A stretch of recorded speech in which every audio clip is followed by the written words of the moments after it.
የሐዋርያው የጳውሎስ መልእክት ወደ ሮሜ ሰዎች ምዕራፍ 1 ከቁጥር 1 ጀምረን እስከ 17 ያለውን እናነባለን። ጳውሎስ የክርስቶስ ኢየሱስ ባሪያ ሐዋርያ ሊሆን የተጠራና ለእግዚአብሔር ወንጌል የተለየ ስለዚህ ወንጌል በነቢያቱ በኩል በቅዱሳት መጻሕፍት አስቀድሞ ተስፋ ተሰጠ።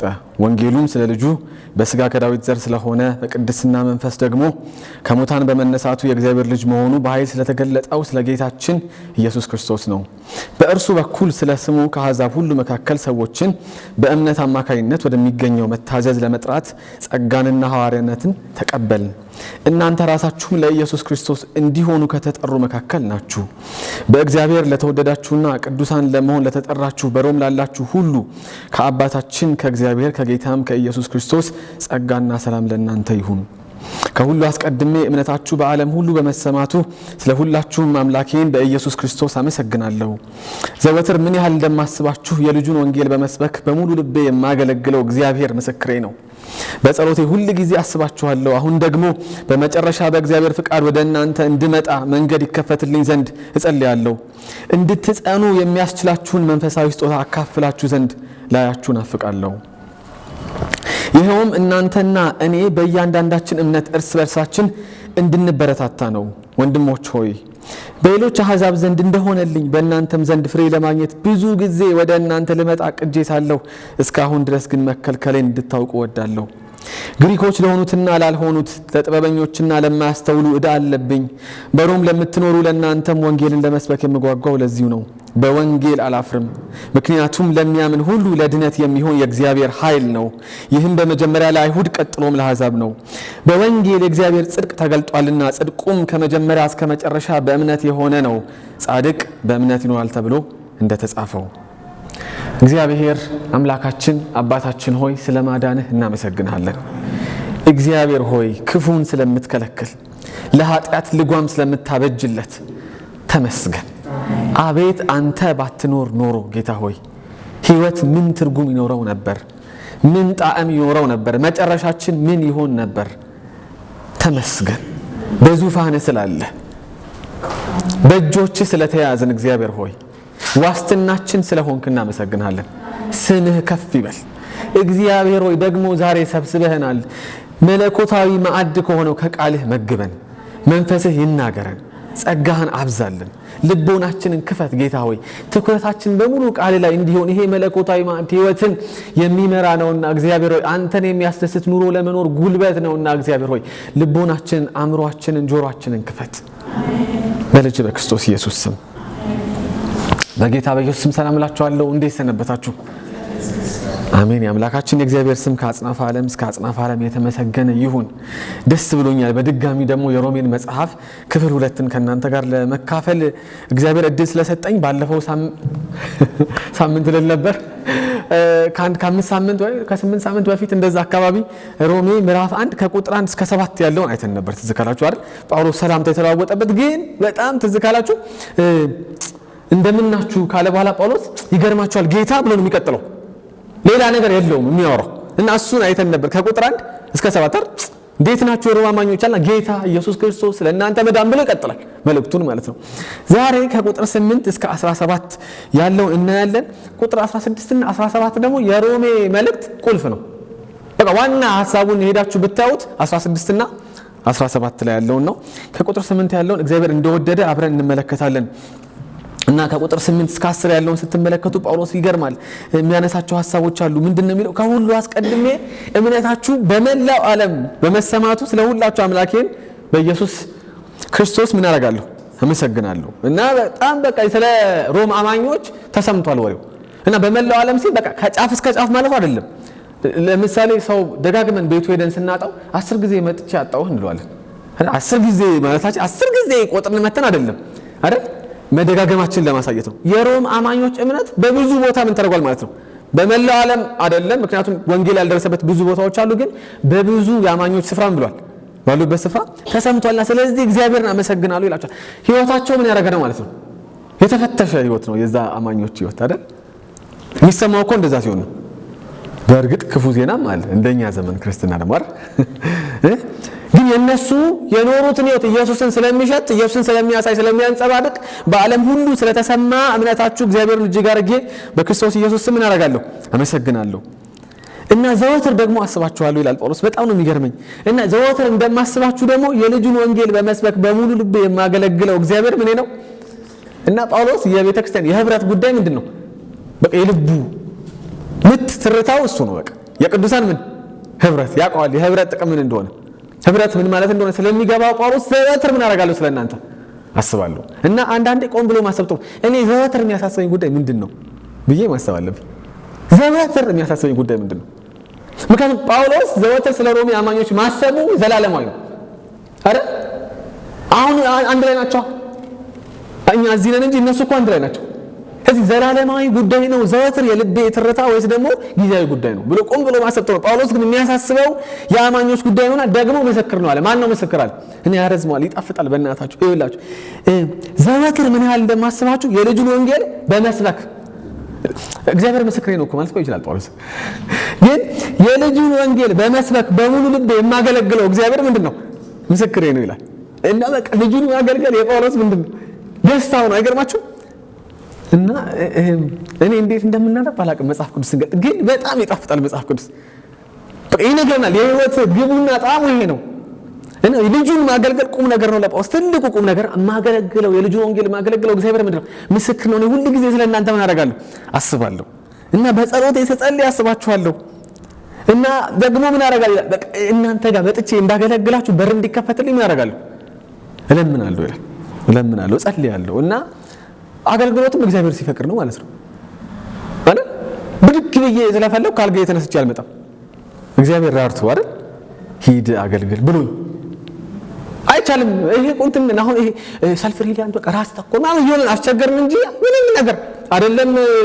መብላት መጣት ነው አገልግሎት ራሱ ለእግዚአብሔር ነው የምንለው ነገር ራሱ ማስፈቅድ ነው። እና ጳውሎስ በር እንዲከፈትልኝ እናንተን መጥቼ እንዳገለግላችሁ ምን አደርጋለሁ? እለምናለሁ ይላል። እና አሁንስ ምንድነው ምን ለምነው ብዬ አስባለሁ። እኔ የዘወትር ልመናችን ምንድነው አይደል? በቃ ስጠኝ እንትንም ስጠኝ እንትንም ስጠኝ እንትንም ስጠኝ አይደል? ቤት የለውም እኮ ጳውሎስ ቢኖረው መጥፎ አይደለም አይደል? ቤት ስጠኝ ማለት ይችላል። ትንሽ የምንቀሳቀስባት የአገልግሎት መርከብ የዛኔ አውሮፕላን ነበር መርከብ ስጠኝ ምናምን የሚልም እኮ ይችላል እኮ አይደል? ግን ልመናው ምንድነው? እንደ በተፈቅድ ጌታ ሮም ሄጄ ምን ባረግ ባገለግል እታችም ስንወርድ ያየዋል ባገለግል ይላልና ይለምናል ጳውሎስ።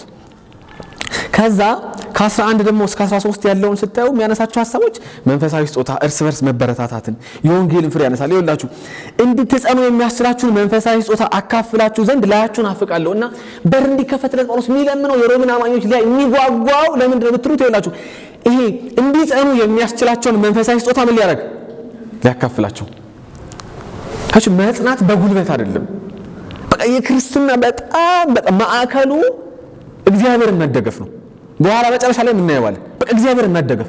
እኔ እዚህ መድረክ ላይ ደጋግሜ በቆምኩ ቁጥር የምላችሁ እግዚአብሔር መደገፍ እና የሚጸናው በርትቶ አይደለም። ሰው በቃ ጥርሱን ነክሶ ወገቡን ታጥቆ ምን አይደለም የሚበረታው። መንፈሳዊ ጾታ ምን አድርጎ ነው? ተካፍሎ። በቃ የህብረት ጥቅሙ እኮ ይሄ ነው እኮ በነገራችን ላይ የሚያያይዘን ጥቅሙ እርስ በርስ ምንድነው ያደርጋል?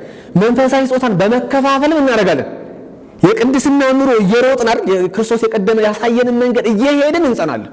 እና ጳውሎስ የሚጓጓው የሮማን ሰዎች ሊያያቸው የሚጓጓው ምንም ሊሰጣቸው አይደለም፣ ምንም ሊያደርግላቸው አይደለም። የሚጸኑበትን መንፈሳዊ ስጦታ ምን ሊያደርጋቸው? ሊያካፍላቸው። በቃ እዚህ አሁን እሁድ መምጣት የመጽናት ብቸኛው መንገድ ነው። አይገርማችሁ? ሮብ ወይ ማክሰኞ ባይብል ስተዲ መምጣት የመጽናት ብቸኛው መንገድ ነው። ሌላ መንገድ የለውም ክርስትና። ለምን? እግዚአብሔር ነው የሚያጸናው። በወንድም በኩል ማን ነው የሚያጸናው? እግዚአብሔር። እርስ በርሳችን ምን እናደርጋለን? እየተበረታታን እንጸናለን። እና የሚጓጓው ለምንድን ነው የምትጓጓው እነሱን ለማየት ብትሉት ጳውሎስን ስጦታ እንዳካፍላችሁ ምን የምታደርጉበትን የምትጸኑበትን የጀመራችሁትን የእምነትን ውጫ ምን የምታደርጉበትን በድል የምትቀዳጁበትን የምትፈጽሙበትን መንፈሳዊ በረከት አካፍላችሁ ዘንድ እጓጓለሁ። ይኸውም ይላል ደግሞ ጳውሎስ ይገርመኛል፣ እናንተና እኔ በእያንዳንዳችን እምነት እርስ በርሳችን እንድንበረታታ ነው። እና ጳውሎስ እኔ ብቻ አበርቺ ነኝ አይልም። አቤት የዚህ ዘመን ክርስትና አይደለ? በሰውየው በኩል ነው። አሁን ኢየሱስ ቀርቷል። በሩ ሰውየው ነው ወይ ሴትዮዋ ናት አይደል? የሚያጸናው ሰውየው ነው ወይ ሴትዮዋ ናት አይደል? አትሰሙ? እንደዛ እኮ ነው። እኔ ነኝ በቃ ማን ኦፍ ጋድ። እኔን ካልሰማችሁን አታረጉ እንዴ ልቆርጣችሁ ይችላል። እና ጳውሎስ ግን እኔ ብቻ አበረታለሁ አይደል? በጣም የሚገርም ጳውሎስን የሚያህል የእግዚአብሔር አገልጋይ ይኸውም እናንተና እኔ በእያንዳንዳችን እምነት ይላል እንድንበረታታ ነው። እና ምን ይላል መሰለኝ? እኔም ስለምደክም በእናንተ ጸጋ ምን አደርጋለሁ? እኔም በእናንተ እምነት ምን አደርጋለሁ? እበረታ። ክርስትና ያያችሁ ሁላችንም የእግዚአብሔር ልጆች ነን። ሁላችንም የእግዚአብሔር ካህናት ነን። ማንም ምን አይልም በእግዚአብሔር ቤት ውስጥ ከፍና ዝቅ የሚል የለም። የአገልግሎት ልዩነት አለ አይደል? የሥራ ልዩነት አለ። እግዚአብሔር የሰጠን እያንዳንዳችን እንደወደደ መንፈስ ቅዱስ ግን ሁላችንም ምንድን ነን? እኩል ነን።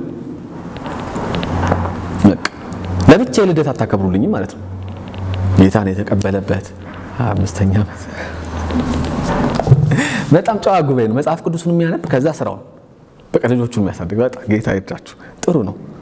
ጳውሎስ ግን ይላል እርስ በርስ ምን እናደርጋለን? እንበረታታለን። እኔ ብቻ ሳልሆን ማበረታችሁ እናንተ ምን ታደርጉኛላችሁ? ታበረቱኛላችሁ። ወንድሞች ሆይ ይላል በሌሎች አሕዛብ ዘንድ እንደሆነልኝ በእናንተም ዘንድ ፍሬ ለማግኘት ብዙ ጊዜ ወደ እናንተ ልመጣ ቅጄ ሳለሁ እስካሁን ድረስ መከልከሌን እንድታውቁ ወዳለሁ። እና ሳልፈልግ ቀርቼ አይደለም፣ ሳልጸልይ ቀርቼ አይደለም እናንተ ጋር ለመምጣት ደግሞ እናንተ ጋር መጥቼ ፍሬ እንዳፈራ ይላል። ፍሬው ምንድነው? ወንጌል መስክሩ አይደል? ሰዎች ይድኑ ዘንድ ደግሞ የዳኑ አማኞች ያደርጉ ዘንድ ይበረቱ ዘንድ አይደል? ይጸኑ ዘንድ እሱ ነው የጳውሎስ ፍሬ። እሱን አይ ዘንድ ምን አደርጋለሁ? ጓጓለሁ። ለመምጣትም ጸልዬ ነበር ግን ምን አልኩ? አልቻልኩም። ለምን ተከለከልኩ? እና እግዚአብሔር ጊዜ ያለው ቅዱሳን አያችሁ፣ እግዚአብሔር ጊዜ ያለው እና በጣም እኔ አበረታታችኋለሁ ቅዱሳን። እኔም ስለምቸገርበት ነው። እግዚአብሔር እኔ እጅ ላይ ባለው ሰዓት አይሰራም። እኔ አይደለም የምነግረው። አሁን በጣም ይገርመኛ ባላል እግዚአብሔር እኮ ቸር ነው ይዘገያል እንጂ የሚል ሰው አለ። በማሰዓት ነው የሚዘገየው እግዚአብሔር። በእኔ እጅ ሰዓት አይደል ነው የሚዘገየው። በእኔ እጅ ሰዓት አይዘገይም እግዚአብሔር። ጳውሎስ ለአገልግሎት ብዙ ጊዜ ጸለይኩ፣ ለመንኩ፣ ግን መከልከሌን እንድታውቁ እፈልጋለሁ። አሁንም በር እንዲከፈትልኝ ያደርጋለሁ። እጸልይ። እግዚአብሔር ሲፈቅድ ነው የሚሆነው። እኔ ስላቀርኩት ልክ ነው ማለት አይደለም። እኔ ስላከሰብኩት ይሆናል ማለት አይደለም። እግዚአብሔር አይደል በዘላለማዊ ዕውቀቱ ዘላለማዊ የሆነ ሁሉን አዋቂ የሆነ ጌታ ምን ያደርጋል? እንደ ፈቃዱ ምን ያደርጋል? ይከለክላል ወይም ይፈቅዳል። እና ጳውሎስ እንድታውቁ ፈልጋ ሳልፈልግ ቀርቼ አይደለም ይላቸዋል። አይደለም እና ፍሬ እናንተ ዘንድ አይወዳለሁ። ለምን ብትሉት ይወላችሁ ግሪኮች ለሆኑትና ላልሆኑት፣ ለጥበበኞችና ለማያስተውሉ ዕዳ አለብኝ ይላል ጳውሎስ። ዕዳ አለብኝ። በጣም ነው ዕዳው ምንድነው? ስንቶቻችን ዕዳ አለብኝ ብለን እናስብ ይሆን አይደል? አሁን እዚህ ቤት ያለን ሁላችን የዘላለም ሕይወት አለን ብለን ነው ያለነው አይደል? በጠይቅ እጁን የማያወጣ የለም። አልጠይቅም፣ አይዟችሁ። ግን ሁላችን አይደል የዘላለም ሕይወት አለን ብለን ያለነው። ስንቶቻችን ዕዳ እንዳለብን እናስባለን ቅዱሳን? አችሁ ከእምነት ጋር እኮ ስለሚያያዝ ነው፣ ከማመን ጋር ስለሚያያዝ ነው። ጳውሎስ የወንጌልን አገልግሎት አገለግል ዘንድ ወንጌልን እሰብክ ዘንድ ምን አለብኝ? ዕዳ አለብኝ። ለማ ግሪክ ለሆኑ ደሞስ ግሪክ ላልሆኑት፣ ደሞስ ለጥበበኞች በጣም ጠቢብ ነን ለሚሉት፣ ደሞስ ለማያስተውሉት፣ ለሁሉ ወንጌል እሰብክ ዘንድ ምን አለብኝ? ዕዳ አለብኝ። በሮም ለምትኖሩ ለእናንተም ወንጌልን ለመስበክ የምጓጓው ለሌላ ምንም ሚስጥር የለውም። እኔ የምጓጓው ወንጌል ለመስበክ ምን ስላለብኝ ነው? ዕዳ አለብኝ። ግን ሁለት አይነት ዕዳ አለ አይደል? ሁለት አይነት ዕዳ አለ።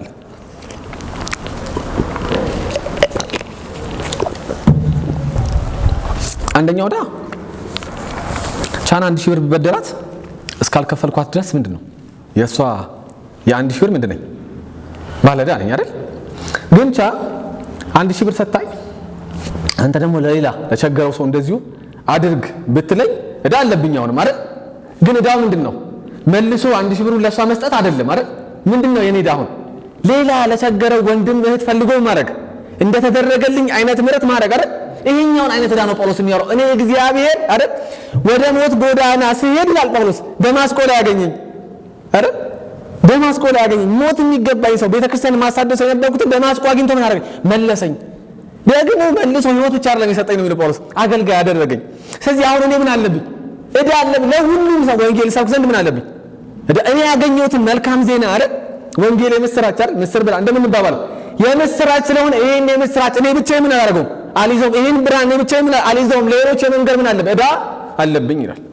ዕዳ ለዚህ ነው የምጓጓው። ሌላ ምንም እናንተን የማይበት ምክንያት የለኝም። ፍሬ ያገኝ ዘንድ ፍሬ ያገኝ ዘንድ ጓጓለሁ። ምንድነው ጳውሎስ የምትለን ስትሉት በጣም ነው የሚገርመው። በወንጌል አላፍርም ይላል።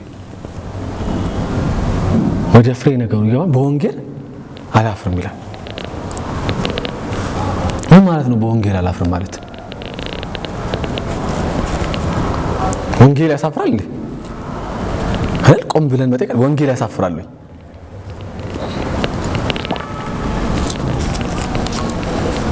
ራሳችንን እንጠይቀው። አላፈርንም ወይ?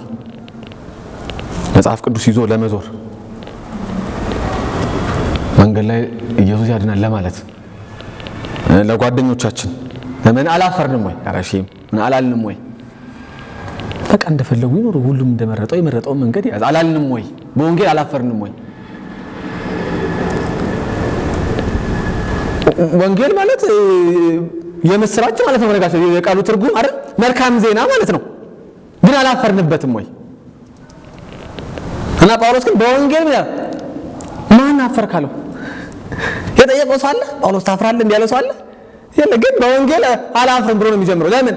የምናፍርባቸው ሁኔታዎች ስላሉ፣ እምነታችን በትክክል ሙሉ ስላልሆነ። ለምሳሌ የሚያሳፍርበትን ላሳያችሁ። የኛ ነገር አይደለም፣ በሐሳብ ደረጃ የኛ ነገር እመጣለሁ ካረሳሁት። ግን ወንጌል ምንድነው መሰላችሁ የሚላችሁ? ሰው በጣም ረክሶ ወድቋል ይላል ወንጌል። በቃ የመጨረሻ ውዳቂ ነው ሰው ይላል። በቃ የመጨረሻ ውዳቂ ስለሆነ ሰው በምንም መልኩ መዳን ስለማይችል እንዲሁ በነፃ ካልተሰጠው ድነት መዳን አይችልም። ማን ይፈልጋል? ማን በግለሰብ ደረጃ ይሄድ? በነገራችን ላይ ወንድም ማለት ውዳቂ ነህ ብንለው በቃ አንተ ውድ የመጨረሻ ኃጢአተኛ ጭርያት ያልክ ኃጢአተኛ ነህ።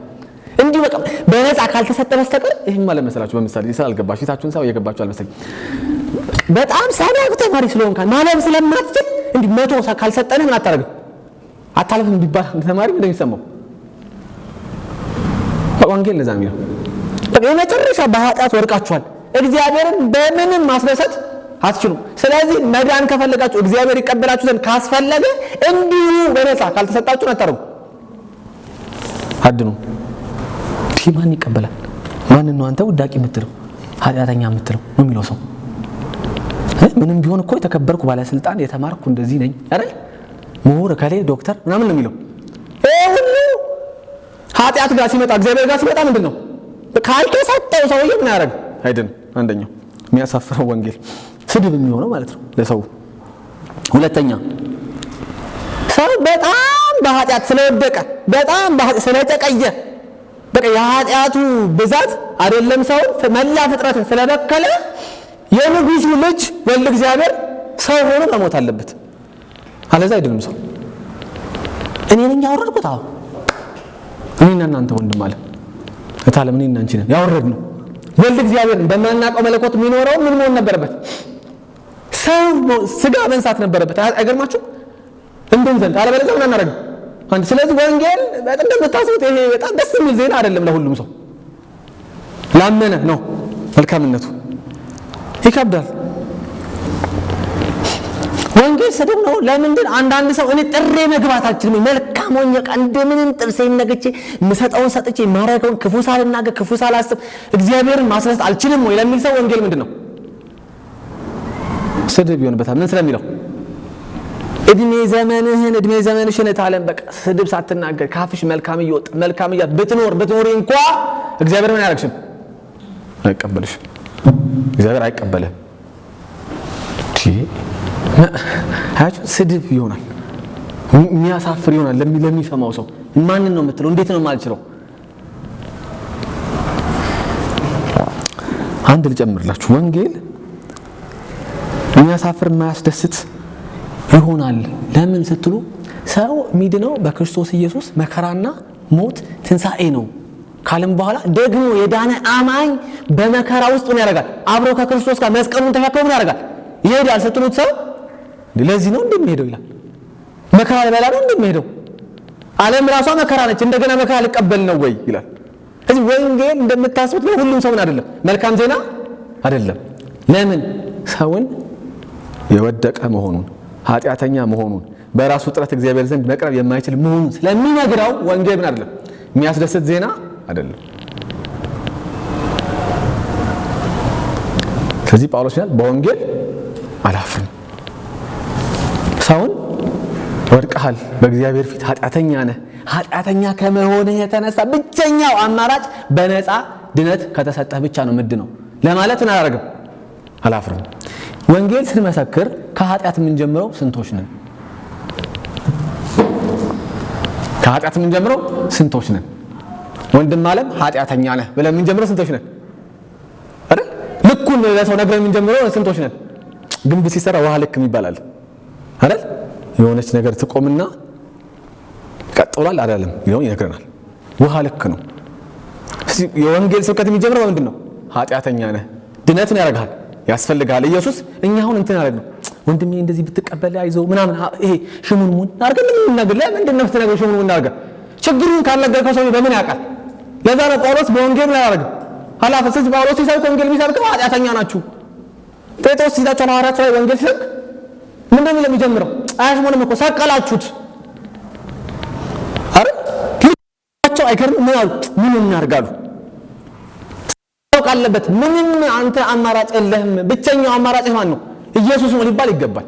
ለዛ ነው ጳውሎስ በወንጌል አላፍርም ይላል። ምክንያቱስ ምንድነው በወንጌል ማታፍርበት ግን ጳውሎስ ብትሉት ወንጌል ይላል የእግዚአብሔር ኃይል ነው ይላል። የእግዚአብሔር ኃይል አለው አይደለም የሚለው ጳውሎስ። ወንጌል ምንድነው የሚለው? የእግዚአብሔር ኃይል ነው ይላል። ምን ማለት ነው ኃይል ነው ማለት? ማለት እግዚአብሔር ስራውን የሚሰራበት ምንድነው? የራሱ ከሱ የወጣ የእግዚአብሔር ኃይል ነው። ኃይል አይደለም ያለው ማለት የእግዚአብሔር የማዳን ኃይሉ በቃላት ሲገለጽ እንደሚባለው ወንጌል እና ይሄ የእግዚአብሔር የማዳን ኃይል ለሚያምን ሁሉ ምን ያደርጋል? ይሰራል። ስለዚህ ወንጌል ለሁሉም ክፍት ነው፣ ለሁሉም ክፍት አይደለም ነው። ክርስትና ፓራዶክስ ነው። ነገር እንደዚህ ነው። ክርስትና በቃ እንደዚህ ነው። አንዳንዱ ሐሳብ የሚጋጭ መስሏችኋል፣ ግን ምን ያደርጋል? ወንጌል ለሁሉም ክፍት ነው። ምን ስለሚል ለሚያምን ሁሉ ግን ደግሞ ለሁሉም ክፍት አይደለም። ምን ማለት ነው? የሚያምነው ብቻ ነው የሚድንበት። የማያምነውስ ምን ያደርጋል? አይድንበትም። ስለዚህ ይሄ ኃይል ሰውን ከወደቀበት ዝቅጠት ምን የሚያደርግ ነው?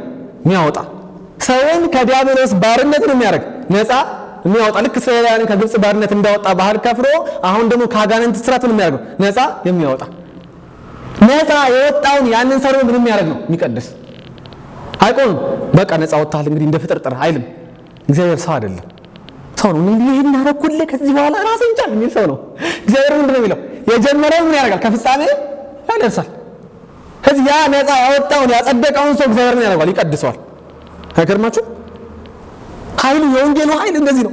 የቀደሰውን ያን ሰው ምን ያደርጋል? ከፍጻሜ ያደርሰው ምን ያከብረዋል። ይሄንን ነው ወንጌል የምንለው። ይሄ ያሳፍራል ወይ ሰውን ለመናገር? አያሳፍርም። ጳውሎስ በወንጌል አላፍርም። ምክንያቱም ለሚያምን ሁሉ ለመዳን የሚሆነው እግዚአብሔር ምንድን ነው? ኃይል ነው። በቃ ይሄን ለመንገር ነው የሚጓጓው። ነው እናንተ ጋር መጣበት ብቸኛ ምክንያት ማለት በየቀኑ የሚጸልየው ጳውሎስ ደጋግሞ የሚለምነው ምን ሊያደርግ ነው? ሄዶ ወንጌል ሊመሰክር ይችል ለመናገር ነው እንዴ ይላል እኮ ሰው እንዴ በመልእክት አስተላልፍም እንዴ አልገባኝም ምን ማለት እንደሆነ አልገባኝም ምን ማለት እንደሆነ ሰው እኮ ኳስ ላይ አሁን አንዳንድ ሀብታም ኑራችን ላይ ይቀሉና ለከሄዳል ውጪ ኳስ ያሉ እኔ አሁን ነው የሰማሁት፣ ቅርብ ጊዜ ነው የሰማሁት። እውነት ኳስ ለማየት ይሄዳሉ። ቁም ነገር ሆኖ ማለት የሆኑ 12 ሰዎች አንድ ኳስ ሰው ታዋቂዎች አንድ ኳስ ይዘው ሲሮጡ እንት ነው። እኔ ኢንተርቴይንመንት መንካቴ አይደለም። እሺ እኔ ግን ማለት ይሄ ዓለምን እንዲያናውጥ የእግዚአብሔር ምንድን ነው ኃይል። እሱን ለመናገር እንዴት ነው ማንለምነው? ጳውሎስ ስለገባው ይሄ የሚያጸድቅ የሚቀድስ የሚያከብር ጸጋ መሆኑ ስለገባው የማዳን ኃይል መሆኑ ስለገባው ይለምናል። ፍሬ እንዲያገኝ እነሱ ጋር ሄዶ እና ይሄ የተነገረው በመጀመሪያ ለአይሁድ ነው ይላል። ቀጥሎ ለማን ነው? ለአሕዛብ ነው። በመሃል የዛን ጊዜ ለአይሁድ ሲነገር የገባቸው ሰዎች አሉ። እኔ አንዳንድ ልዩ ሰዎች አሉ መጽሐፍ ቅዱስ ውስጥ አስተውላችሁ ካያችኋቸው። አንዲት ሴት አለች በጣም ትገርመኛለች መጽሐፍ ቅዱስ ውስጥ። አቺ ብዙ ሴቶች አሉ የሚገርሙኝ መጽሐፍ ቅዱስ ውስጥ። አንዷ ነች ከሚገርሙኝ መካከል። ኢየሱስ እየሄደ ልጄን ፈውስልኝ ብላ ለመነችው ይላል አይደል? መድኃኔዓለም ወልድ እግዚአብሔር ኢየሱስ ክርስቶስ ሲሄድ መንገድ ላይ አግኝታ እና ኢየሱስ አይ አላት። አትጠብቁም እኮ ኢየሱስ እንደዛ ይላል ብላችሁ። አይ አላት። የልጆችን እንጀራ ለቡችሎች ምን አይደረግም አይሰጥም ማለት። አቤት እኛ ምን ነው አለመፈወስ ትችላለህ? ማን ነው ውሻ የምትለው? ቡችላ የምታወራ በየነ ይቀርና ሐዋርያቱ ገላግሉ ደቀ መዛሙርቱ ታውታው ምናምን ብለው እንጂ አይደል? ማን ነው ውሻ የምትለው? አሁን በዚህ ዘመን እንደመሆኑ አይደል? ትንሽ እኮ ሴንሲቲቭ ሆናል እኮ በቃ ስስ በቃ ሆዴ ባሰው ሰው በስ ሆናል በቃ። እና እኛ ምን ነው ላለው ነው እንደው ፈዳም ተጠብቀን በኪነ ጥበቡ የዛን የለንም እንጂ እውነት እኔም በሆነ እኮ ነው ማን ነው ውሻ አለመፈወስ መብት ነው ግን ምናምን ልንባል እንችላለን እኮ። እና እሷ አዎ አለችው። ልክ ነው አለችው። የልጆች እንጀራ ለቡችሎች ምን አይደረግም አይሰጥም።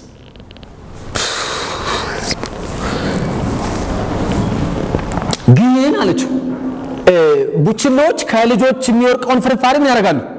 እንደ እምነት ይሆንልሽ ማለት አሁን አንተ ዝም ብላችሁ የምታዳምጡኝ እኮ ስላልገባችሁ ነገሩ።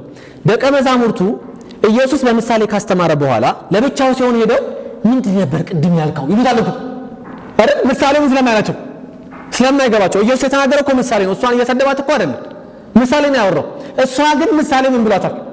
ገብቷታል። እኔ ይመስለኛል ብቸኛ በምሳሌ ከኢየሱስ ጋር ያወራች ሴትዮ እሷ ትመስለኛለች። ስማንም አላቅ ግን ሌላ አታገኙ። በምሳሌ ያወራ ተግባብቷል። ምን ማለት መሳችሁ? የወንጌል መልእክት መጀመሪያ የመጣው ለማን ነው? ኢየሱስ እያለ ያለው መጀመሪያ የመጣው ለአይሁድ ነው። አይመጣም አይደለም ለኛ። ቅደም ተከተል ግን አለው። አባቶች የማን ናቸው? የነሱ ናቸው። ቅዱሳት መጻሕፍት የማን ናቸው? የተለያዩ ስለሆኑ ነው አይደሉም። እግዚአብሔር ሉዓላዊ ሆኖ ስለመረጣቸው እንደኛው ናቸው። አንድ አይነት ነን በነገራችን ላይ ምንም አንለያዩ። እኛም ብንቀያየር በነገራችን ላይ በጣም ጥሩ አይሁዳውያን አንሆንም። ቦታ ብንቀያየር ምንም ተመሳሳይ ነን። ሰው በጣም ሞኝ ነው፣ ያው ነው። አንዳንድ ሰው እኔ በአዳም ቦታ ቦም ይላል ሁለት ተበላ ነበር አበቀዩት ምንም ይመስላል አይደለም፣ እንደዛ አይደለም። እና ቀጥሎ ለማን ይላል? ለአሕዛብ። ለኛ ደግሞ ነው ወንጌል የመጣው። እና በዚህ በወንጌል እግዚአብሔር ኃይል ምንድነው የሆነው ካላችሁ በወንጌል በእግዚአብሔር ኃይል የእግዚአብሔር ጽድቅ ተገልጧል ይላል። አሁን ቁልፉ እዚህ ጋር አለ። የእግዚአብሔር ጽድቅ ምን ብሏል? ተገልጧል። ጽድቅ ምን ማለት ነው? ጽድቅ እኮ አንዳችን በአንዳችን ፊት የመቆም መብት ማለት ነው። አንዳችን በአንዳችን ላይ ተቃውሞ ሳይኖረን፣ ጥላቻ ሳይኖረን፣ ክስ ሳይኖረን አንዳችን በአንዳችን ፊት ምን ማድረግ ነው? መቆም አይደል? ራይት ስታንዲንግ በእግዚአብሔር ፊት የመቆም መብት ማለት ነው። አሁን የሰው አይደለም የተገለጠው። የሰውማ በቃ የለም ዜሮ ነው። ወንጌል እኮ የሚያሳፍረው ለዛ ነው፣ ዜሮ ነው። ሰው ምንም የለው። ስለዚህ የእግዚአብሔር ጽድቅ ምን ያስፈልጋል? መገለጥ ያስፈልጋል። ግን የእግዚአብሔር ጽድቅ ደግሞ ችግሩ እግዚአብሔር ካልገለጠው በቀር አንድ ሰው አይፈልገውም። ሲጀምር የእግዚአብሔር ጽድቅ ማን ይፈልጋል? ማንም። እኛም አንፈልግም በነገራችን ላይ። በኋላ አይናችንን በርቶ ልብ ተቀይሮልን ሰርጀሪ ሰርተን እኮ ነው እንጂ አንፈልግም ነበር በነገራችን ላይ። ኤፌሶን 2 ላይ ጳውሎስ ሲናገር እኮ እኛ በበደላችንና በኃጢአታችን ምክንያት ምን ነበር? ሙታን ነበር። ከዛ ሙታን ብቻ አይደለም አንድ ሞተን ብንቀር አንድ ነገር ነው። በአየር ላይ ላሉት መንፈሳን አለቃ ለሆነው እንምናደርግ ነበር፣ እንገዛ ነበር። እዚህ ጋር ቢቆም አንድ ነገር ነው። ጳውሎስ ያከብዷል። ከዛ የሥጋን ምኞት እያረካን ይላል ምን እናደርግ ነበር? በቃ ኃጢአትን ጭቅቅ እያደረግን እንኖር ነበር። ከዚህ እግዚአብሔርን ጽድቅ አንፈልግም። ብንፈልገውም ደግሞ ምን አናደርገው?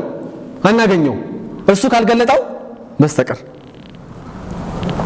ስለዚህ እግዚአብሔርን ጽድቅ የሚፈልግም ያየም የሚያቅም የለም እግዚአብሔር እስካልገለጠው ድረስ። እንዴት ነው እግዚአብሔር ጽድቅ የተገለጠው ካላችሁት እግዚአብሔር ራሱ ገልጦ ሰጥቶን በማበኩል በልጁ በክርስቶስ ኢየሱስ በኩል ስጦታ አድርጎ ሰጥቶን ነው የተገለጠው። ጽድቁ ተገለጠ። አያችሁ አሁን ቅድም ስትጸልየን ነበር አይደል? ሙሴ ምን አለ? ክብርህን እና እኔ ሙሴ አይገርማችሁም? ግን ሙሴ እኮ ከመጀመሪያው ቀን ጀምሮ አይደል እግዚአብሔር ከተገለጠለት በዛች በምትነድ አይደል ግን በማትቃጠል ቁጥቋጦ ከተገለጠበት ጊዜ ጀምሮ ከእግዚአብሔር ጋር ምን ሲያደርግ ነበር? ሲያወራ ነበር። ሰው እግዚአብሔር በገባው ቁጥር ወንጌል በገባው ቁጥር ልመናው የሚቀጥለው ቤት አይደለም። ጥሩ ነው ቤት መጥፎ አይደለም። በነጋች ላይ መኪና ልመናው ራስህን ይበልጥ ገለጥልኝ ረሃቡ ይሆናል። እግዚአብሔርን ይራባል እና እያናገረው እግዚአብሔርን ምን ይላል ደግሞ ሙሴ እኮ ትእዛዛቱን ተቀብሎ ሲወርድ እኮ ቅድም እንደተባለ ምን አድርጎ ነበር? ፊቱ አንጸባርቆ እሱ እኮ አይታወቀውም። ስላልታወቀ እነሱ ያረሸፍንልን ፊትን አሉት እና ክብርህን ግን አሳየኛል። እንደሚቀር ገብቶታል። ሙሴ ያላየው ነገር እንዳለ ገብቶታል። እግዚአብሔር ምን አለ? ሙሉውን ማየት ስለማትችል ምን አደርግሃለሁ? በስንጥቃቱ ቸራር ጌታ እንዲህ ምን አይነት አምላክ ነው ግን እግዚአብሔር? እኔ በቃ አናገርኳት እንዴ ምናምን በሚል ባለስልጣን ለምደን እግዚአብሔር እውነት እንዴ ምን አንተና አደረገላ እንዴ በሚባልበት ዘመን ሰው በሚልበት ጊዜ እግዚአብሔር አሳያለሁ። ከዛስ ስንጥቅ ውስጥ አድርጌ ማነው ስንጥቅ ውስጥ የሚያደርገው? እግዚአብሔር ራሱን የሚገልጠው ማን ነው? ከዛ ደግሞ በእጁ የሚይዘው ማን ነው? ምንድን ነው የሚያደርገው? እግዚአብሔር ብላችሁ አትገረሙ? ይህ ስንጥቅ አድርጎ ሸፍኖ ከዛ ራሱን አሳይቶ ቸር ነው ጌታ እስኪገልጥ ድረስ እግዚአብሔር ጽድቁን ግን ማንም ሊያይ አይችልም። እግዚአብሔር ቸር ስለሆነ በልጁ በክርስቶስ ኢየሱስ በኩል ጽድቁ ምን አደረገ? ገለጠው። በወንጌል በኩል ያል ጳውሎስ የእግዚአብሔር ጽድቅ ተገልጧልና ከዛ ጽድቁም ይላል ከመጀመሪያ እስከ መጨረሻ በእምነት የሆነ ነው።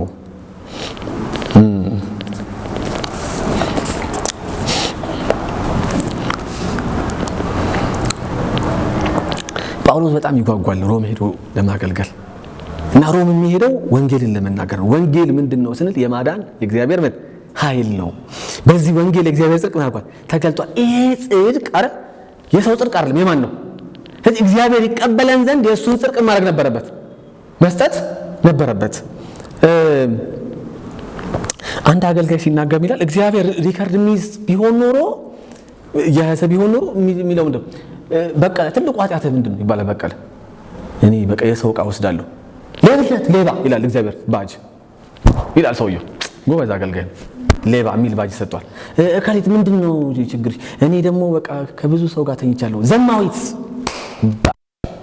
ዘማዊት የሚል እከሌ ምንድነው ያንተ ትልቁ ኃጢአት ይባላል። እከሌ ደግሞ እኔ በቃ በጣም እወዳለሁ ንብረት ማፍራት እንዴ በቃ ደስ አይረካኝም ጣዖት አምልኮ ጣዖት አምላኪ ልጥፍ አይደል ይላል አገልጋዩ ሲናገር። እከሊት ምንድነው ችግር? እኔ በቃ እንደምን የሰው ነፍስ አጥፍቻለሁ ነፍሰ ገዳይ ነፍሰ በላ ልጥፍ እየተባለ ይላል። ኢየሱስ ምንድነው ትልቁ ኃጢአት? ምንም አይደል? ሰው አይደል ኢየሱስ አይደል? ኢየሱስ ትንሹ ኃጢአትስ? እኛ ትልቁ ስላለን ትንሹ አንባልም። ምንም ከዛ ኢየሱስ ይላል እሱ እከሊት አንቺው ዘማዊ የተባልሽበትን እከሌ ነፍሰ ገዳይ የተባልክበትን እከሌ ሌባ የተባልክበትን እከሌ ብሎ ማለ ያረጋ ራሱ ላይ የመስቀሉ ስራ እኮ እሱ ነው። የእሱን ጽድቅ ለኛ የኛን ኃጢአት ለማ ለእርሱ ቆሮንቶስ ላይ ሲናገር ኃጢአት የማያውቀው ልጁን ኃጢአት አደረገው ሲል አንዳንድ ሰው ኃጢአት የሆነ ይመስላል። ኢየሱስ አይደለም የዓለምን ሁሉ ኃጢአት አይደል የትናንትና የዛሬን የነገን ሁሉ ኃጢአት እግዚአብሔር ሰብስቦ ማለ ያረጋው ኢየሱስ ላይ ያደረገው። አሁን ጽድቅ ነው የተቀያየር ነው የኛን ኃጢአት እሱ የሱን ጽድቅማ እኛ ወሰድን። እግዚአብሔር ይመስገን። ይሄ ጽድቅ ነው ይለው ከጅማሬውም ፍጻሜውም በምንድን ነው? በእምነት ነው ይላል ጳውሎስ። አያችሁ ይኸውላችሁ ጽድቁም ከመጀመሪያ እስከ መጨረሻ በምንድን ነው? በእምነት የሆነ ነው። ማቴዎስ 22 ላይ አንድ ምሳሌ ላነብላችሁ በጣም ግልጽ እንዲያደርግልን። ማቴዎስ 22 ላይ ከቁጥር 1 እስከ 13 ነው። እንደዚህ ይላል። ኢየሱስም ገና እንዲህ የሚል ምሳሌ ነገራቸው። መንግስተ ሰማያት ለልጁ ሰርግ የደገሰ ንጉሥ ትመስላለች ይላል ኢየሱስ። ስለ መንግስተ ሰማያት የሚመስለው ምንድነው? የሚመስለው መንግስተ ሰማያት ብለን ብንጓጓ ለልጁ ሰርግ የደገሰ የንጉሥን ሰርግ ምን ትመስላለች? እና ይሄ ሰው ቀድሞ ለአገልጋዮች ልኮ ነበረ የሚለው ይላችሁ። እንደገና ሌሎች አገልጋዮች ንጉሱም ላይ ቁጥር 3 የተጋበዙትን ሰዎች እንዲጠሩ አገልጋዮቹን ላከ፣ እነርሱ ግን አንመጣም አሉ ይላል። ንጉሱ ምን አደረገ? የተጋበዙትን ሰዎች አገልጋዮቹን ማለት ነው ልኮ የተጋበዙትን ይላል። አስመሩልኝ እሱ ጋር የተጋበዙትን ሰዎች እንዲጠሩ አገልጋዮቹን ላከ፣ እነርሱ ግን ምን አሉ? ስለዚህ በእነሱ የሰርግ አደጋገስ መሰረት ቀድሞ ንጉሱ ሰርግ ሊደግስ ነው ትመጣላችሁ ብሎ እንትን ነው። አሁን በዘመናዊ ቋንቋ ሴቭ ዘ ዴት አለች በየፌስቡክ ሴቭ ዘ ዴት የሚል ካላንደር እንደው አንዳንዴ የሚለጥፉት ሰዎች እንደው የኛንም ካላንደር ቢያዩላሉ አይደል? ሴቭ ዘ ዴት ስንል ተስማምተዋል ብቻ ሰዎቹ። ከዛ ድግሱን አዘጋጅተው ኑ ሲላቸው ምን አሉ? አንመጣም። ሁለተኛውን ጥሪ ምን አሉ ማለት ነው? የመጀመሪያ ጠርተዋል። ሁለተኛውን ጥሪ ምን አሉ?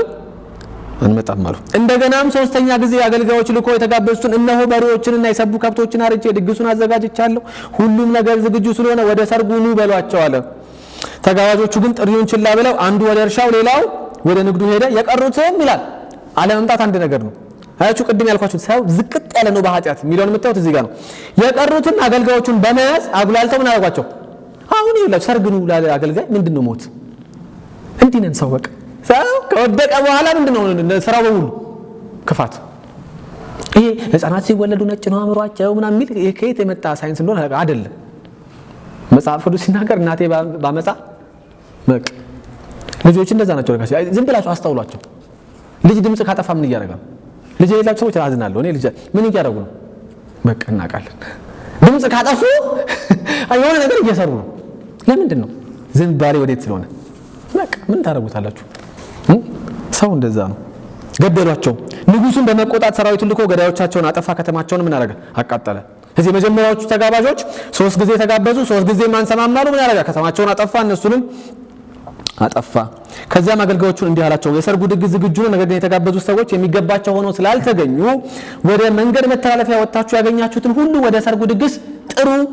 አገልጋዮቹም ወደ መንገድ ወጥተው ያገኙትን መልካሙንም ክፉንም ሁሉ ሰብስበው የሰርጉን አዳራሽ በእንግዶች ያደረጉት፣ ሞሉት። ንጉሱም የተጋበዙትን እንግዶች ለማየት ሲገባ አንድ የሰርግ ልብስ ያለበሰ ሰው አየ። እንዲህም አለው፣ ወዳጄ ሆይ የሰርግ ልብስ ሳትለብስ እንዴት እዚህ ልትገባ ቻልክ? ሰውየው ግን የሚመልሰው ቃል አልነበረውም። አሁን ይኸውላችሁ ምን ተባለ? አገልጋዮቹ ውጡና ምኑና ምኑ መልካሙንም ክፉንም ምን አድርጋችሁ አምጡ፣ ሰብስባችሁ። ይሄ እኮ ዝም ብሎ ሰርግ አይደለም ቅዱሳን፣ የመንግስተ ሰማያት ነው የምናወራው። አምጡ። እሺ ያለ በሙሉ አይደል ምን ብሏል? መጥቷል።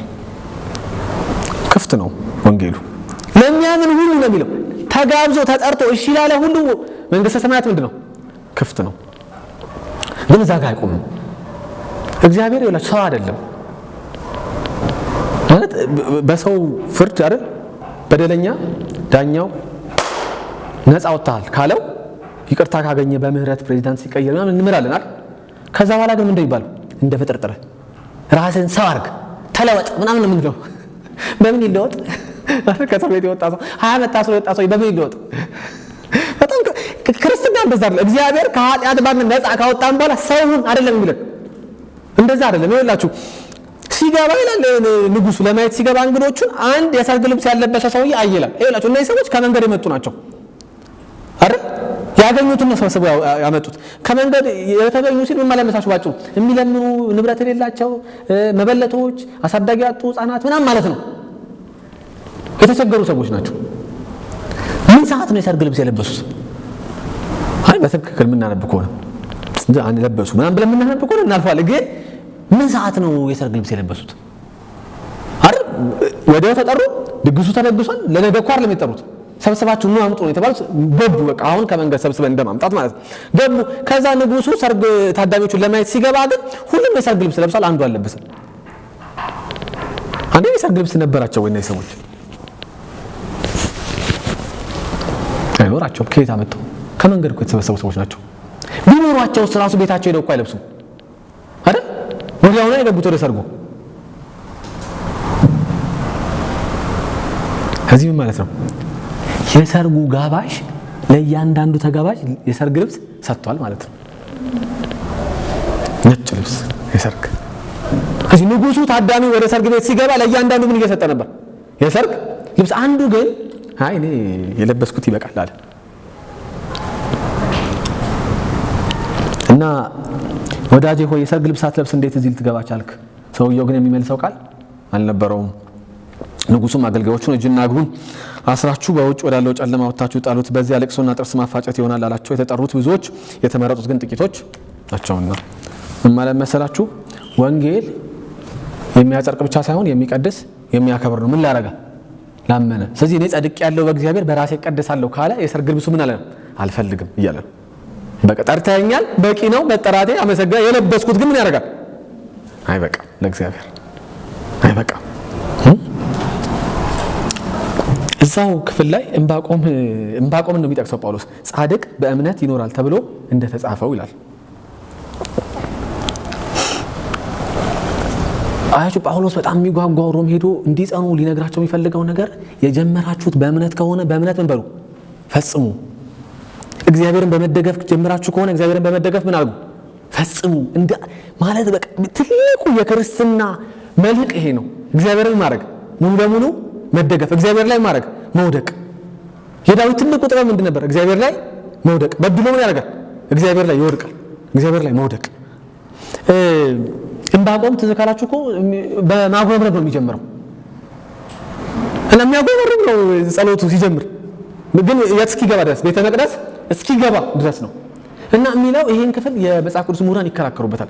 አንደኛው ጻድቅ በእምነት ይኖራል ነው አይደል? ስለዚህ በእምነት በምናምነው እምነት ምን እናደርጋለን እንኖራለን ነው የሚለው የቤተ ክርስቲያን ምሁራን አሉ። ሌሎቹ ደግሞ በታማኝነቱ ነው የሚለው ብለው ቃሉ ላይ ይሟገታሉ። በታማኝነቱ ማለት በማታማኝነት በሰውየው ነው አይደለም፣ በእግዚአብሔር ታማኝነት ምን ያደርጋል ጻድቅ ማለት እግዚአብሔር ታማኝ ስለሆነ አይጥለውም አይደል? እግዚአብሔር ታምኖ ምን ያደርግ? እንዴት እግዚአብሔር ታምኖ ይጥላል? ሰው አይጥልም። እግዚአብሔር በታማኝነቱ ነው ይላሉ። ሐሳቡን መሰላችሁ እግዚአብሔር ወንጌልን ሲሰጠን ወንጌል የእግዚአብሔር የማዳን ኃይል ሲሆን መጽደቅ፣ መቀደስ፣ መክበር በማን ይሰራ ነው? በእግዚአብሔር ላይ። ሰው ስራ የለውም አይደለም። ነገራችን ላይ ምንም ሲያደርግ ሰው እግዚአብሔርን ተደግፎ ነው የሚያደርገው። በቃ ኃላፊነት የለበትም ማለት ነው። ኃላፊነቱን እግዚአብሔርን ተደግፎ ነው የሚያደርገው። ቅድም ስንዘምር ወንድም አለም የተስፋዬ ጋብሶ ይመስለኛል የዘመርከው፣ እኔ አላቅም፣ ግን እጄን ያዘኝ ብሎ አይጥለውም ነው ያልከው አይደል? እግዚአብሔር ማንን ይጥላል አይደል? እጄን ያዘኝ ተብሎ አንድ ገደል ላይ ተንጠለጠለ ሰው እያሉ ገደል ጫፍ ጋር ሆኖ ተንሸራቶ ሲወድቅ እንደዚህ ገደል ስር የሚያርጉ ትንሽ ሳር ነገሮች አሉ አይደል? እንደዚህ ይዞ አንዱን በቃ ጌታ ሆይ ያለ ሲያየው ገደሉ ምንም የሚዘርፍ አይደለም። ጌታ ሆይ ያለ በቃ እንደዚህ አይደለም ሲቸግረን። ከዛ ጌታ መጣ፣ አቤት አለው፣ አድነኝ አለ። ችግር አለው ልጄ ልቀቅ ያስካትን። አይ ጌታ ሆይ አለ፣ ሳሩንም አለቅም አንተንም አለቅም አለ። ግን ክርስትና እንደዛ አይደለም። በቃ ራሴንም አለቅም ጌታንም አለቅም የሚባል ነገር ልቀቅ ነው። በቃ ልቀቅ። ይሄ ሲገባን የሚገርማችሁ ነገር በህይወት የምንይዘው ምንም ነገር የለም ከጌታ በቀር። ጳውሎስ የሚጓጓው የሚጸኑበትን ነገር ለመናገር የሚጓጓው ይሄን ለመንገር ነው። ይኸውላችሁ የምትጸኑት በጸጋው ነው። በወንጌል ሄዳናችሁ ታዲያ በግላችሁ አትጸኑ፣ በወንጌል ነው የምትጸኑት። በወንጌል ጸናችሁ አይደል? የምትከብሩት በግላችሁ አይደለም፣ በወንጌል ነው። ይህ ነው የሚጓጓው። ይሄ ሲገባው ሰው ምን ላይ አያቆም ወንጌል ለመናገር። አንድ ሬቨረንድ ጆን ሃርፐር የሚባል የውጪ ምሳሌ ሁሉ ጊዜ የምናገረው ከውጪ ስለሚጽፉት ነው። ምን ላድርግ የኛ እስኪጻፍ እና ይሄ ሰውዬ ታይታኒክ መርከብ ትዝ ይላችኋል? ታይታኒክ ፊልም ትዝ ይላችኋል? ታይታኒክ አዎ፣ ቢያንስ መርከቧን ባናስ። ፊልሙ ግን ምንድነው ሀሳቡ? የሆነች መርከብ ነው፣ በጣም ቆንጆ መርከብ ሰርተዋል። ከዛ እቺ መርከብ እንደውም በጣም ትዕቢተኞች ነበሩ የሰሯት ሰዎች። ይሄ አንሲንከብል የማትሰምጠዋ ብለው ነበር። እኔ ጌታ እኮ ይገርመኛል። ሰመጠች። ከዛ በኋላ የማትሰምጥ መርከብ የተባለ ያለ አይመስለኝም። ሰውየው አሉ ታክሲ ገዝቶ ይቀባችሁ እኔ ይመስላል ማትሰምጠዋ ብለው ነበረ። ሰመጠች። እሱ እንደ አጋጣሚ ከኢንግላንድ ተነስታ ወደ አሜሪካ ነበር የምትሄደው። እንደ አጋጣሚ እንዲሰብክ አሜሪካ ተጋብዞ ያቺን መርከብ ተሳፍሯል። ቄስ ነው እና በቃ ማትሰምጠዋ መርከብ ምን አደረገች? ከበረዶ ጋር ተጋጭታ ምን አደረገች? በቃ መስጠም ጀመረች። እና መስጠም ስትጀምር ሁሉም ሰው የቻለውን ነገር በቃ ትንሽ ድንጋይ ላይ ህይወቱን የሚያድንበት ነገር ላይ ትንሽ እንጨት ላይ ምናምን እየተንጠለጠለ ምን አድርጓል? ለመትረፍ ሞክሯል። የሚችሉ ሰዎች በሙሉ ከነዛ ሰዎች መካከል እንደዛ ለማድረግ ለመትረፍ ከሞከሩ ሰዎች መካከል አንደኛው ሬቨረንድ ጆን የሚባለው ሰውዬ ነው። እና ስለሱ መርከቧ ከሰጠመች ከ4 ዓመት በኋላ ሌላ ቤተክርስቲያን ምስክርነት የሰጠ ወጣት ነው ይሄን የሚለው። እና ሁላችንም በቃ ውቅያኖስ ላይ የሆነች ነገር ይዘን ተንጠልጥለን በቃ ውሃ ላይ ለመተፍ እየሞከርን ነው። በጣም ቀዝቃዛ ነው፣ በረዷማ ውሃ ነው ውሃው። እና ወጀብ ደግሞ አለ፣ ስለዚህ ያንቀሳቀሳቸዋል። እና ወጀብ ገፋ ሲያደርገው ሬቨረንድ ጆን ወደዚህኛው ይጠጋልና ድናል አለው። አይገርም? የዚህ ሰው የቄሱ የልብ ትርታ ምንድን ነው? በልሳት ወንጌል ወይኔ ልጄ ሚስቶቼ ንብረቴን ሳላወርስ ምናምን አይልም። በቃ ሐሳቡ ምንድን ነው? ይኸው እግዚአብሔር የማዳን ኃይል ነው ወንጌል። አያችሁት? ሰው ብቻ አይደለም የሚያድነው፣ ራሱ አገልጋዩንም ምን የሚያደርገው የሚያቆመው እሱ ነው። አያችሁ፣ የሚያጸናው እሱ ነው። ስለዚህ መጥቶ ውሃ ውስጥ ነው ጉጉቱ እሱ ምንድነው? ድነሃል ወይ ይለዋል ልጁ። ኧረ እኔ አልዳንኩም አለ። በኢየሱስም አንተ ድናለህ እንዳለው ወሰደው ወጀብ። ትንሽ ቆይቶ አለ ወጀብ መለሰው። ወጀብ እያንቀሳቀሳቸው ነው። ሲመልሰው አሁንስ ድነሃል አለው። ቅጽበት ነው። አያችሁ፣ ድነት ምንድነው? እየዳንክ ነው የሚባል የለም። ወደፊት ድና የሚባል የለም። ቅጽበት ነው። ድነሃል አለው። አልዳንኩም አለው። አሁን ማለት ልጁ ምን እያሰበ እንደሆነ ራሱ ይገርመኛል። ጌታ ኢየሱስን ተቀበልና የዘላለም ሕይወት ታገኛለህ አለ። ወሰደው። በዛች ቅጽበት ልጁ ምን አደረገ? ጌታን ተቀበለ። ልጁ ሲናገር ከዛ በኋላ ወጀብም ወስዶት በርቀት ይሰማኛል። ሌላም ሰው ሲያገኝ የሚለው ድነሃል ነው። ድነሻል ነው የሚለው። በቃ ምንም መልእክት የለውም ሬቨረንድ ጆን። እና መጨረሻ ላይ መስጠም ጀመረ ራሱ ሬቨረንድ ጆን። የያዘው ነገር እንግዲህ ብዙ የሚያቆይ አልነበረም ማለት ነው። እና መስጠም ሲጀምር መጀመሪያ አም ጎይንግ ዳውን አለ ይላል። በቃ እየሰጠምኩ ነው አለና ትዝ ሲለው ለካ ወደ ጌታ ነው የሚሄደው። አም ጎይንግ አፕ ማለት በቃ ወደ ላይ ወርኩ ነው። አሁን እኛ እየሳቅን እንሰማዋለን፣ ግን እኮ የሚያስቅ አይደለም ሁኔታው። ምንድነው ያበረታው ብለን ማሰብ አለብን። ምንድነው ያ ወንጌል? የእግዚአብሔር የማዳን ኃይል የሚያጸድቅ የሚቀድስን የሚያደርግ የሚያከብር፣ በእምነት ተጀምሮ ምን የሚያደርግ በእምነት የሚጨርስ። እንዘምራለን እኮ እሱ አምላክ እንጂ ሰው አይደለም፣ መሀል መንገድ ላይ እሱ አይደለም። ምን ማለት ነው? የጀመረውን እግዚአብሔር ከፍጻሜ ያደርሰዋል። አሁን እኔ አንድ ጥያቄ ቢጠይቃችሁ ምንድነው የሚሆነው መልሳችሁ? አይዟችሁ አውጡ ምናን አላችሁም፣ ግን ከ1 እስከ 10 መዳናችሁን እስቲ ግለጡ ብትባሉ ስንት ትሰጣላችሁ ለራሳችሁ? ከ1 እስከ 10 ከ10 ነው የምትሰጡት። ድኛለሁ ለሚለው 9 ከ10 8 ከ10 ነው። 10 ከ10 የሚል ብል በጣም ይሉን ታይዛችኋል። ለምን? ማን በራሱ ዳነ አይደል? በራሳችን ዳን እንዴ? አልዳንም። በቃ 10 ከ10 ማለት አለባችሁ። ለምን? ኢየሱስ ሰርቶታል። አሜን። በቃ ኢየሱስ ምን ብሎታል? በቃ ጳውሎስ የሚለው ይሄ ነው። በቃ ወንጌል እኔ የምጓጓው ይሄ ልነግራችሁ ነው። ምን በሉ? በክርስቶስ ኢየሱስ ሞትና ትንሣኤ በወንጌል በእግዚአብሔር የማዳን ኃይል ትጸድቃላችሁ። ይሄ ኃይል ደግሞ ምን ያደርጋችኋል? ይቀድሳችኋል። ይሄ ኃይል ምን ያደርጋችኋል? ከፍጻሜ አድርሶ ያከብራችኋል። የእግዚአብሔር ጽድቅ በወንጌል ተገልጧልና። አሜን። እና ቆም ብለን እናስብ። ስለ ድነት ስናስብ ምንድነው የሚሰማን? በርከክ ስንል ልንጸልይ ምንድነው የሚሰማን? እንበርታ ቅዱሳን። የእግዚአብሔርን ሥራ አናሳንሰው። የክርስቶስ ኢየሱስን የመስቀል ሞትና ትንሣኤ ሥራ አናሳንስ። እንበርታ። ወንጌል እንመስክር። የማዳን ኃይል ነው። በወንጌል አናፍርም። የሰውን ሕይወት ምን የሚያደርገው የሚቀይር ነው። እንደ ሬቨረንድ ጆን ውሃ ውስጥ ሰምጠን ባይሆንም እንኳን ምን እናድርግ? ወንጌል ለመስከር እንሞክር በደስታ። ለሰው ልንነግረው የምንችለው ትልቁ ነገር ምንድነው? ወንጌል። ባይመስለውም እንኳን ሰውየው ኑሮን ያስተካከልከልኝ መሰለህ እንዴ ቢልም እንኳን ትልቅ ነገር የነገርሽ መሰለሽ እንዴ ብትለንም እንኳን ጓደኛችን እህታችን ወንጌልን እናርግ እንመስክር ካመንበት። አያችሁ ጥያቄ ይሄ ነው። ታምኑበታላችሁ? የዳናችሁበትን ወንጌል ታምኑበታላችሁ? እውነት የእግዚአብሔር ኃይል ነው ወይ በህይወታችን? እግዚአብሔር ይመስገን ይሄን ስለሰራ እግዚአብሔር በህይወታችን ላይ አይደል የማንችለውን ሰዎች ምን ስላደረገ መዳን የማንችለውን ሰዎች ስላዳነ አይደል ስለረዳን ስሙ ከፍ ይበል። እንጸልይ።